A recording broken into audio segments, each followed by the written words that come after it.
Today's podcast is brought to you by AlleyRepair.com. Don't leave your skee-ball machines lying around collecting dust in the basement. Let AlleyRepair.com bring those machines back to life. High-quality workmanship for your skee-ball playing needs. Contact AlleyRepair.com today. Hello everyone, and welcome to this week's Fro Life Football Podcast. This episode we look at the results of Championship Week and look ahead to the big Super Bowl 51 matchup. Let's start this week. Let's recap the NFC Championship game. Watching the Atlanta Falcons absolutely demolish the red-hot Aaron Rodgers and Green Bay Packer team 44-21 in what to me was a complete statement game. It's not just about the Patriots anymore.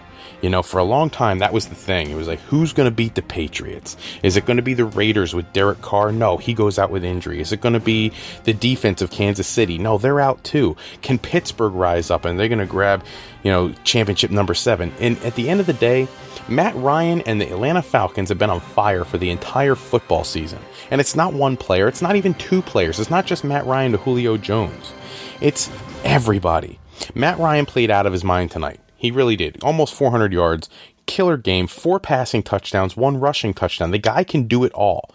And he did it because he had help from quality players. Tevin Coleman and Devonta Freeman might be the best running back tandem in football.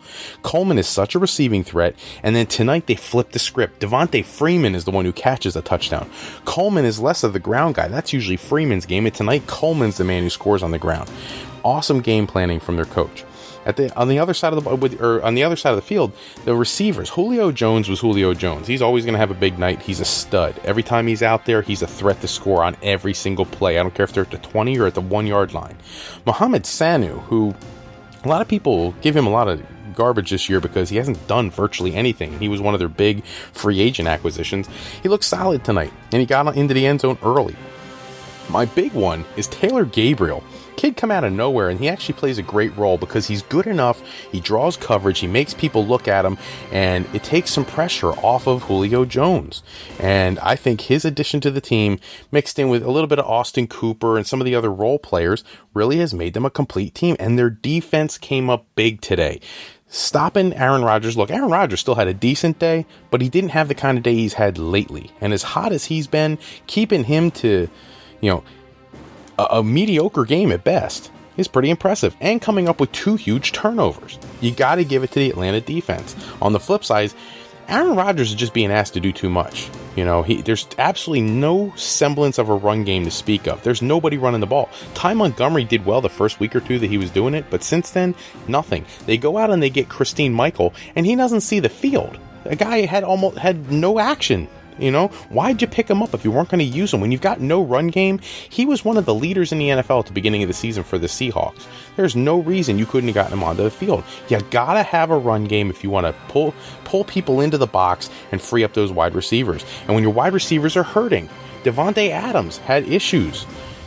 Jordy Nelson had issues. There's injuries to 2 of your top players, and you already don't have a running game. You had to establish a run of some kind, and it can't all be on Aaron Rodgers. He's one of the best quarterbacks in history, but he's doing it all by himself. And the defense for Green Bay didn't even show up. I don't even know why they put their uniforms on today. That was absolutely despicable. They had absolutely nothing that resembled a solid game plan. So I put a lot of the blame for this game on their backs because they really let Aaron Rodgers down. Now let's go ahead and talk about the AFC Championship game and a systematic dismantling of the Pittsburgh Steelers by Tom Brady and the Patriots. They win today, huge, 36-17.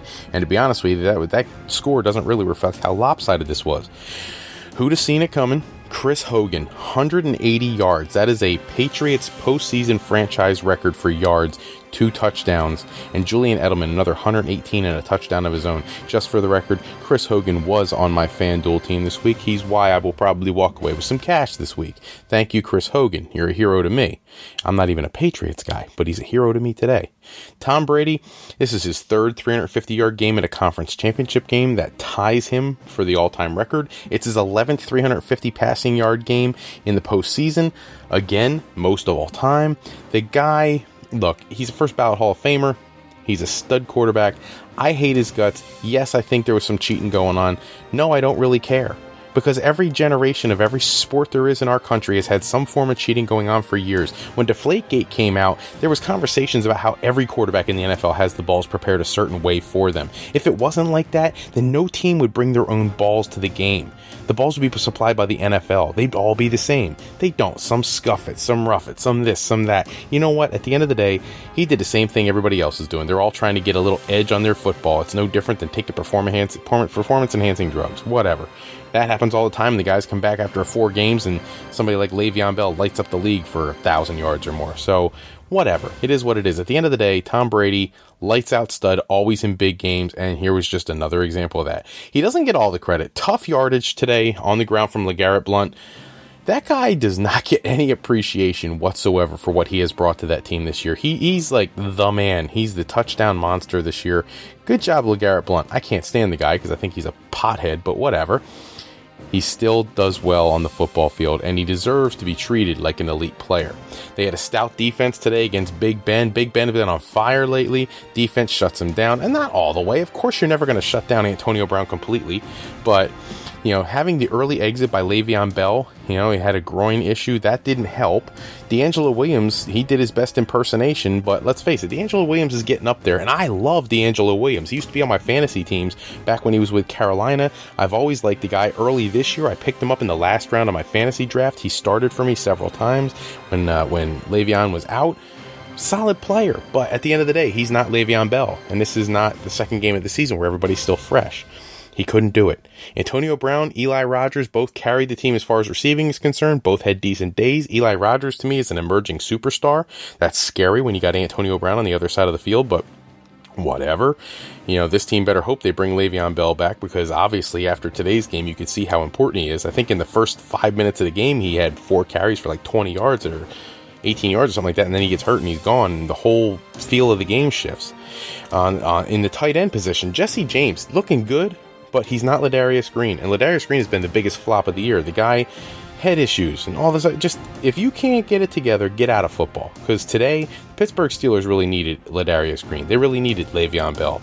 They needed everybody to do their job, including the defense, who didn't even begin to show up again today. I feel bad saying that because it's Tom Brady, but at the end of the day, Tom Brady is not unbeatable. He's been beaten before. If not, the guy would have 14 championships right now. He doesn't. He is beatable. So we needed their defense to step up, and they really didn't. So we'll see what it looks like in the Super Bowl when we see the Atlanta Falcons and the New England Patriots. I'm telling you, my gut is telling me Tom Brady's going to pull it out again, even though I don't want him to.